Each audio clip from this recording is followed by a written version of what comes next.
Gusto ko lang idagdag, yung amount in question really is 612.5 million. 612.5, both OBP and DepEd.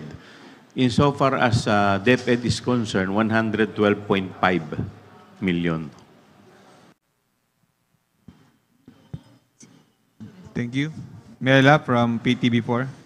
Sir, just to clarify, kasi yung una nating nasabi, 677. So yung 133 po ba?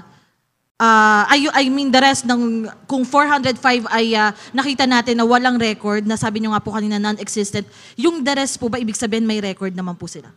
May record pero maraming kapangalan. Like yung iba, 5, may 10, may maraming pangalan. And sir, last na from my end, kung pagsasamahin yung mga pangalan na nakalap natin sa acknowledgement receipts ng OVP at DepEd, ilan po yun overall? Ilan po yung hinihintay nating verification